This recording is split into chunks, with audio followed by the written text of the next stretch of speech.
Actually, the Vedas say, or the Vedanta Sutra says, Atato Brahma Jigyasa. This human form of life is especially designed or created to understand Brahman. One should. Atato Brahma Jigyasa means now, after so much changing of bodies, finally, after receiving a human form of life, this human form of life should be used to inquire about God. Atato Brahma Jigyasa.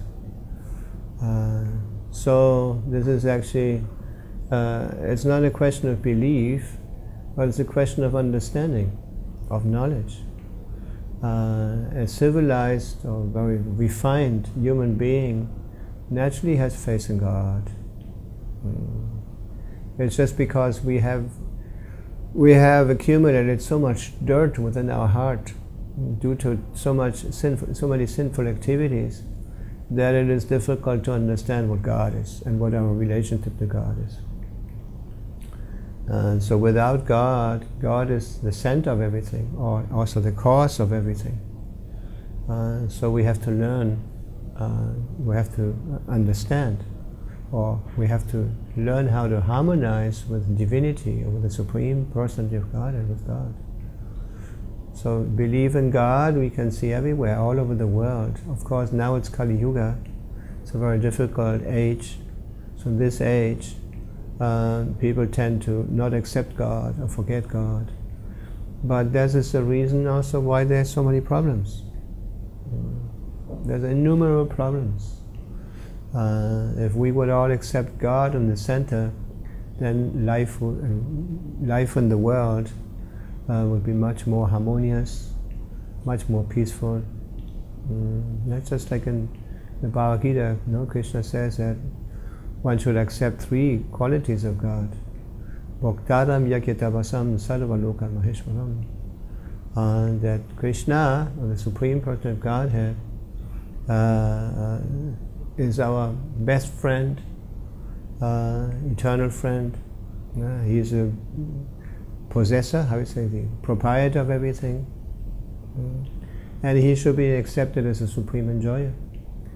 And if one accepts these three principles, then Krishna says that one achieves peace, real peace, and that's what we are looking for in our personal life and social life and universal.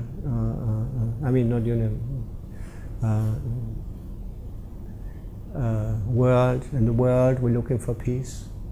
There's so many wars and so many complications in the world due to the absence of God consciousness, that we have forgotten God. Once Prabhupada came to London, I remember he gave an interview, and then the reporter asked Srila Prabhupada, "Why have you come here?"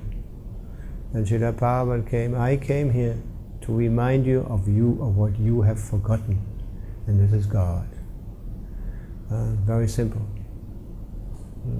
So this is not a question of belief, but actually we understand, as devotees we can understand, and we have amongst us so many people who didn't believe anything, that didn't believe in God, and they were used to all kinds of sinful lives or sinful activities.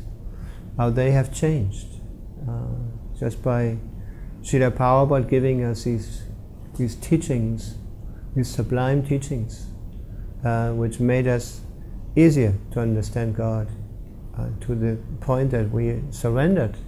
We actually accepted Krishna as our Supreme Lord, and giving our life, our entire life, all our energy to the seva, to the devotional service of the Supreme Person of Godhead, and distributing this knowledge all over the world.